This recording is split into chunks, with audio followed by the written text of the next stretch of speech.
أعوذ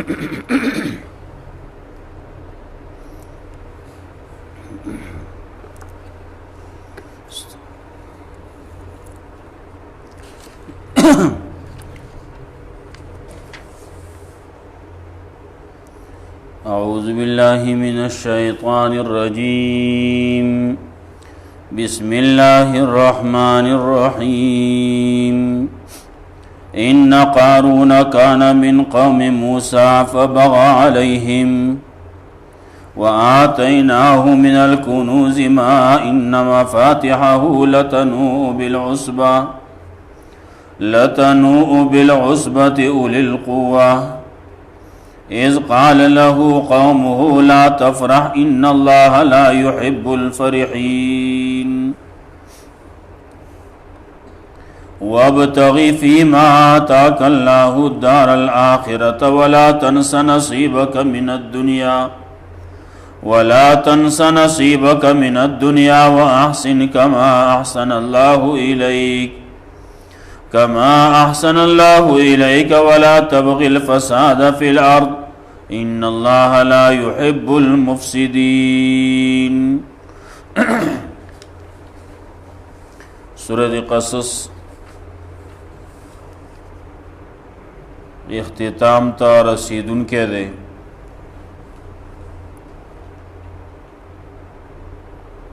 واقعہ پکې ذکر کوي د قارون او د موسی علیہ السلام. مخکې ابتدا کې منګویلو سورت کې واقعہ تفصیلی دا د موسی علیہ السلام زجر د منکرینو تا حال د دنیام ذکر کوي او واقعہ پکې دا د تخویف دنیوی د قارون مال و دولت ور سره ډیرو لیکن چې کله د الله حکم یې ونه منه د پیغمبر د موسی علیہ السلام خبره ونه منله نو تباه شو. مقاصد اربعه عالیه د هغې تذکرم منګ ویلو دې صورت کې وا. نو د قارون تذکرہ کوي دا واقعہ ذکر کوي د موسی علیہ السلام د قوم نه وو. د موسی علیہ السلام د ترزوی وو پرونی هم څه تذکرہ شوی وا. مال و دولت ولا الله ډیر ورکو اگر چې په اول کې د غریبو لیکن د الله د طرفنا د مال و دولت فراوانی پہ شروع شوا نو مال و دولت ور سره ډیر شو. کله چې د یو سړی سره دنیا ډیر شي او بیا دنیا لا پزړه کې ځای ورکی نو دی بیا هلاکت طرف ته روان شي. ولې دنیا داسې ده چې د الله مینا او د دنیا مینا د یو ځای کې نه ځایږي. دنیا دی لیکن دا دې په لاسو کې دا دې په بدن باندې لیکن زړه ته دې نه کوزيږي. که زړه ته د دې مینا محبت ورکوز شو نو د الله مینا پکې بیا نه ځایږي، بیا پکې ناراضي د الله مینا به وځي. په دې باندې ډېر واقعات دي. د رسول الله صلی الله علیه وسلم په دور کې یو سړی و د مال او دولت ډیره تمنای کوله. رسول الله صلی الله علیه وسلم ته هم بار بار وی مال دعاو کا. رسول الله صلی الله علیه وسلم متوی دومره مکوا هغه نه چې مال او دولت را سره نو زما بیا دا کوم او دا وکوم. د مال د لګولو کم زیونه چي دي زما په هغه کې خپل مال لګوم.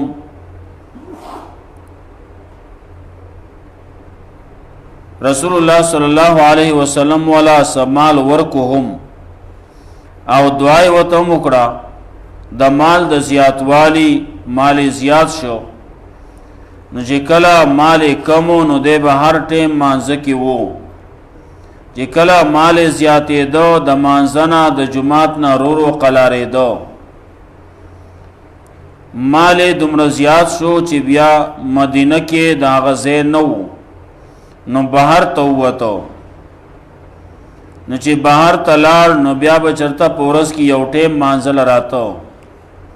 څو ورځې چې تېرې شوې مال زیات شو نو بیا به صرف جمعې راته. بیا کله چې جهاد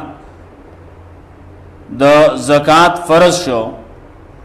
نو رسول الله صلی الله علیه وسلم پسې یو صحابي ولېګو، عامل ولېګو لاړ شه او داغه نه زکات وصول کا. سړی راغی چې ورته وې په د باندې خبره ډېره بده ولګېده، وې دا خو زما مال په دې کې د الله څه دي، دا ما په خپل لاس باندې ګټلې، ما دا کړلی دا مې کړلی. خیر سړی واپس شو، عامل واپس شو، رسول الله صلی الله علیه وسلم ته وې دغسې چلو شو. رسول الله صلی الله علیه وسلم وې ټیک ده.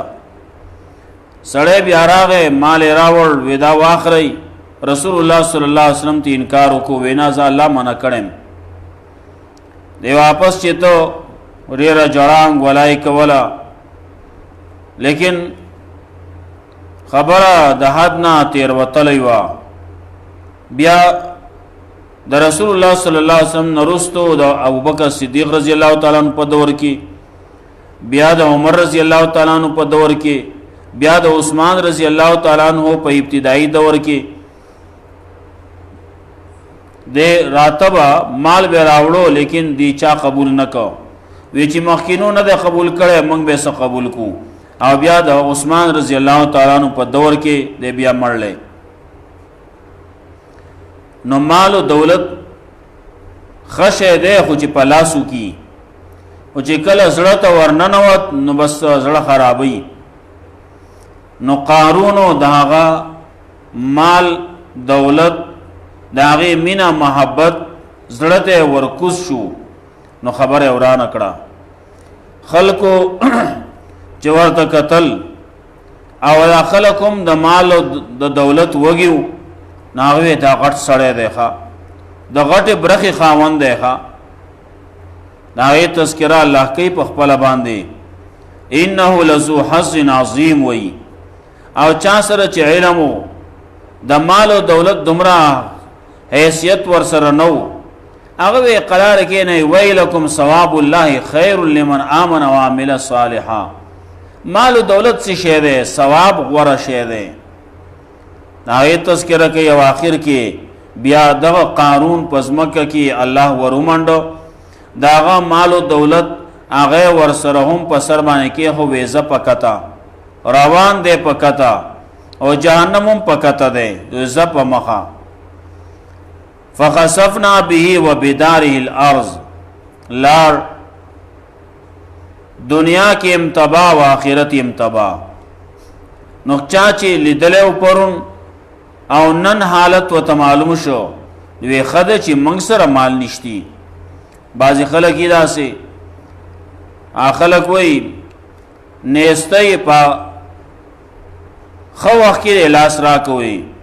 مال او دولت نشتی، د څه شي غم هم نشتی.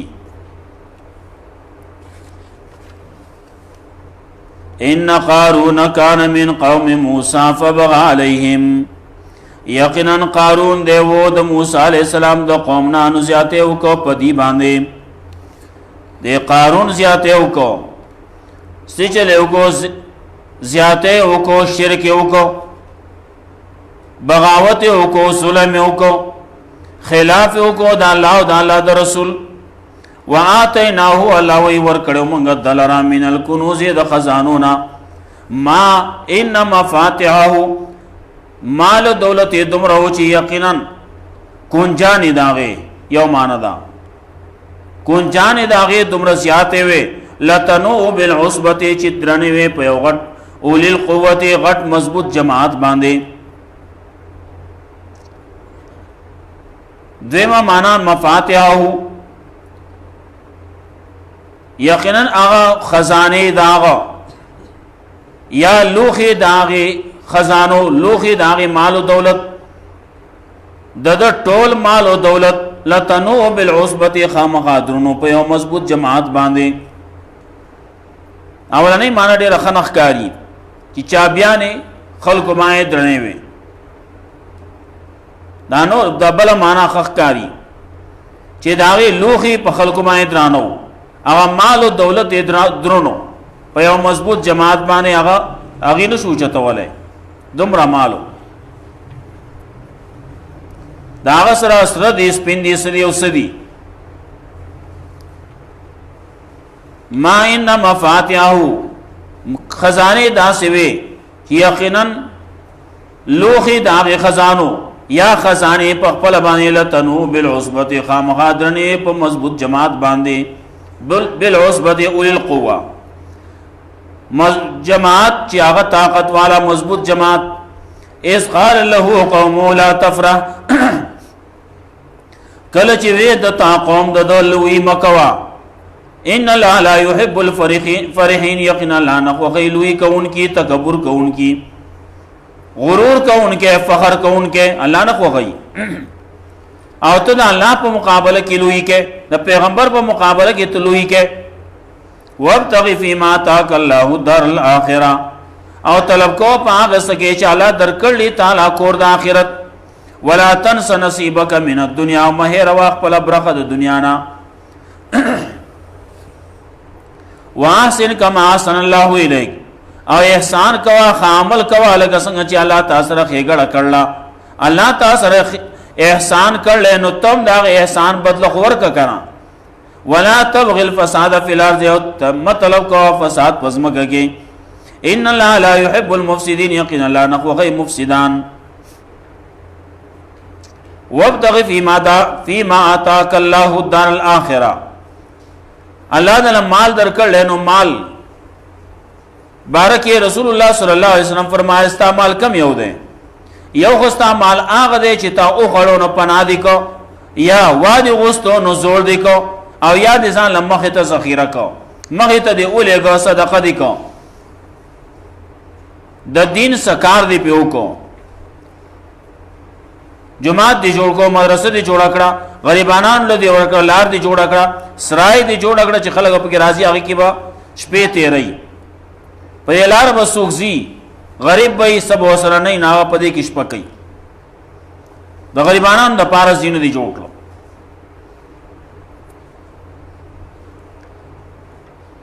نو دا الله په لار کې مال دیو لگاو غریبانانو باندې مال دولت لګئی کوندو روندو باندې نو پدې معنی سړی ځان دنیا د دوهم خشي او آخرت هم خشي آخرت واغسوي. وابتغ فيما آتاك الله الدار الاخره طلب کو پاس چې الله درکړي تعالی باغی باندې کور د آخرت طلب کا او د دنیا کور چې داخلك دی هر څنګه چې لړند دی تنگ دی هر څنګه چې تیر بشي لیکن هغه رست بیا نه تیریږي رست کور چې هغه د تنگ ونه بیا خبر اورانه اول دغه تنگ کور وای جهنم دې نو تنگ دی الله ته موږ ساتي هغه ځای خراب دی هغه بیا تیریږي نه. ولا تنس نصيبك من الدنيا او مهر واخ په برخه د دنیا نه او دنیا کې صبره صدا هغه چتاو او خوړانو پنا دې کو وادي غوستو نو زور دې کو خبر اخلاص شو نو خرست خلکو ته پاتې کیږي او د میراث خورو دې استا خونه ده یا لا تنس نصيبك من الدنيا او مخي ساسالو مخي غریب وي الله تعالی مال درکو او نا خپل مخینه وخت هغه مې روا اخلق وي چې دا وسه سپک غوندګي سړی کمینه سړی نکله چې هغه عروج ته ورسی نو ماضی بھول جاتے ہیں وي یا او تیرشی ضمانت هي رہی اگر ته غریب وي ځکه غریب ما تاسو کې وړو کې ته وړو کې وي ځکه وړو کې مزه دا غسلو پیدا شي موي. لا تنس نصيبك من الدنيا واحسن كما احسن الله اليك او احسان کوا نیک عمل کوا دا آخرت د پاره کار کوا کما احسن الله الیک لکه څنګه چې الله تاسو سره خېګړه کړل الله تاسو سره خ کړلی مال دولت در کړل دنیا کې خلکو ته وزل ولې دنیا یې دل درکړه د دنیا مال او دولت درکو جاه جلال درکو نو تو الله خبر ولې هره او تاسو یې چا احسان کړل نا همایره وکنه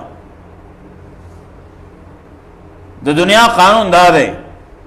چې چا تاسو را احسان کړل نو هغه بنه هره تاسو را چا احسان کړل خېګړه سره کړل تاسو رخ کړلی ولا تبغي الفساد في الارض مطلب کو فساد پزمګه کې دین چرته پرې نه دی دا الله حکم پرې نه دی دا پیغمبر طریقه چرته پرې نه دی ان الله لا يحب المفسدين یقینا الله نه خوښي فسادیان الله نه خوښي هر څنګه فساد چکه په دنیا کې چې څومره قسمونه د فساد دي یو قسم فساد هم الله نه خوښي هر یو چې ځان له ګوري ډېر شي دي قال انما اوتيت على علم عندي نال دیو ته خلق وی الله تاسو راخ کړل تعالی مال دولت درکړل دی وی انما اوتيت على علم عندي دا الله مال کړ را کړل دا ما ځان په خپل غټل لوي الله اولاد درکړل دی وی نه دا ما راوړې اولاد خو ما راوړلې بچی ما راوړلې ځامن ما راوړلې تا راوړلې الله درکړلې مال الله درکړه دی وای دا ما غټله انما اوتیت علی علم عندي یقینا دا مال راکړه شی د زما د علم په جمانه زما د هنر په جمانه زما د خپل تدبیر په جمانه زما د پوهه په جمانه باز خلک پکې چاپ کې لیکلي وای هغه سره علم د کیمیا الله ود دای ز کړو بل چا د ځان خود کیمیا نو ز کړی الله وته عزت کړه او کله نور مال او دولت چې خلک راجمع کوي خلک چې مال او دولت ګټي نو دا طاقت ولا چاور کړل دا په ولا دې ګټي چاور کړل انما اوتیتو علی علم عندي وی دا مال راکړه چې زما په هنر باندې اولم یعلم الله وی آیا دې نه پويږي ان الله قد هلك من قبله من القرون یقینا الله هلاک کړي مکه دنه د قومونو من هو اشد منه قوه هغه څوک چې هغه سخو دنه په طاقت کې واکثرو جمع او ډیر زیاتو په نفرای کې د لخر په اعتبار سره زیاتو نفرای په اعتبار سره زیاتو زور او طاقت په لحاظ سره زیاتو ولا يسأل عن ذنوبهم المجرمون او تپوس نه کولای کیږي ولا يسأل او تپوس باندې کولای کیږي عن ذنوبهم د دې د ګناهونو په وجه باندې المجرمون د مجرمانو نه یو مطلب دا تپوس باندې کیږي د مجرمانو نه د دې د ګناهونو په بارکه د دې د ګناهونو بارکه یې د مجرمانو نه داغي د ګناهونو بارکه به تپوس نه کیږي دا کار دې کړل کړه دا تپوس باندې کیږي تپوس بدا کیږي دا جرم دې کاو نو دا دې ولي کاو تپوس بدای زورانه بای توبیخ بای دا دی ولی کاو دا کار کړل نو دا دی ولی کاو په کم دلیل دی کاو وې دا کم او د کیف تپوس بکیږي د دې تپوس باندې چې تا کړل کنه دا کړه دویم معنا دا ولا يسأل عن ذنوبهم المجرمون او تپوس باندې کیږي د یو مجرم نه د بل مجرم د ګناه په باره کې دا نو خلک چې لګیا دي بار موږ ځان له ګناګار یو او زمونږ د ګناہوں تپوس به د بل نه کیږي او د بل هغه زمونږ نه کیږي د یو نه به د بل د ګناه تپوس نه کیږي هر یو سره د خپل ګناه د خپل عمل په خپل سي موار دی دا جواب دی جواب په خپل ور کوي ولا يسأل عن ذنوبهم المجرمون او تپوس باندې کولای کیږي د ګناہوں د دې د مجرمانو نه یا د نور مجرمانو نه یا د دې مجرمانو نه د دې د ګناہوں تپوس باندې کیږي بلکې د زورن تپوس بکی ولې دی کاو فخرج على قومه نراوت په خپل قوم باندې په زینت په خپل ډول ډال کې راوت ځان لا جامع اغوستي دي بعضی جامع په کې داسې واغوندې چې بیا ودا یو تنو هغه چې په دې سیکل باندې رواني ما سیکل ته خېجم دا پیدل خل راته خاشي ما شخکاری بیا نو دغه دا داسې جامع واغسته نو دیوس دا نور چا چې دغه سي جامع نشته هغه ته خاشي ما شخکاری دې په خپل ډول ډال کې راوت په خپل غرور او تکبر کې راوت د خپل نوکر او چاکر سره راوت قال الذين يريدون الحياه الدنيا نو خلک چې وته ګوري دنیادار خلک او ته پسخي قال الذين يريدون الحياه الدنيا نو وی کسانو چې غوښته ژوند دنیوي اراده کوله ژوند دنیوي یا لیت لنا مثل ما اوتی قارون وی هاي افسوس راکړې شي منګلا پشان داغه چې ورکړې شي د قارون لا د قارون پشان دي زمونږه عزت وې د قارون پشان دي زمونږه مال وې افسوسونه کول یا لیت لنا هاي افسوس دې مونږ باندې زمونږ هم داسې مال وې لکه څنګه چې د قارون دې منګ هم دغه سه په عزت کې او په جاه او جلال کې په تکبر کې په غرور کې راوتلی وې منګ هم دا چلکاو وسم بعض خلکو سره مالی ناغه چې څنګه الوزي په غلطو طریقو باندې نو بعض خلک وې زما سره وې ما هم دې چل کړه وې رسول الله صلی الله علیه وسلم وې د دوه سيزونو کې حسد پکار دی یو په علم کې حسد پکار دی چې الله دې سره علم ورکړل دغه سه علم الله مال امرا کړو چې ما په عمل کوله ما خلق ته ویله خورولې می قران کریم الله ماتم نصیب کړو چې ما د شپې مې ویله د ورځې مې ویله دې کې حسد پکار دی په معنا د غیبته باندې دی وي رشک وته وي سیاري وته وي او یو مال له هغه مال چې هغه په صحیح ځای کې لګي لګیا دي خلک لګیا دي مدرسې جوړي خلک لګیا دي جماعتونه جوړي خلک لګیا دي لاري جوړي کوسي جوړي پلونه جوړي پر رفع عامه کې دا مال لګي دی وای کاش ما سره وې ما هم د وسیله لګول د غریبانو سره امداد کوي زما سره وې ما هم د وسیله غریبانو سره تعاون کاو دی کې پکار ده نو دې څه کوي دی وای زما سره مال وې نو ما هم داس چل کړای وې ما هم د وسیله الوزولې ښا انه لذو حظ عظیم یقینا د خام خاده د لوی برخي خاون د لوی برخي خاون دی وی دغه څه خلکو ته دی وی دا د لوی برخي خاون دی پته به ولګي سبا به پته لګي سکیږي وقال الذين اوتوا العلم او وی کسانو چې علم ولا ورکړې شوی دی ویلکم او تباشی ثواب الله خیر ثواب د الله ور دی لمن امن دا چا پر چې ایمان راوړل او عمل صالحا او عمل صالح کړل ولا یلقاها او نور کول کیږي دا ثواب الا الصابرون مگر صبر نا کولرا ثواب ور دی او که دنیا کې د سره مال او دولت نشتی که دنیا کې د سره د خوراک د پاره نوړی نشتی په دنیا کې د سره د غستو د پاره یو غز کپڑے نشتی د اوسېدو د پاره د یو کټ ځای نشتی لیکن ایمان د سره د عمل صالح در سره د کامیابی لیکن کدا ټول هر سره د سره در سره شته لیکن ایمان نشته عمل صالح نشته نو بربادي دنیا دې دا څه وبته رشي آخرت تباہ ده الله رب العزت موږ له قران او سنت باندې عمل توفیق راکړي ترجمه به ان شاء الله بیا سره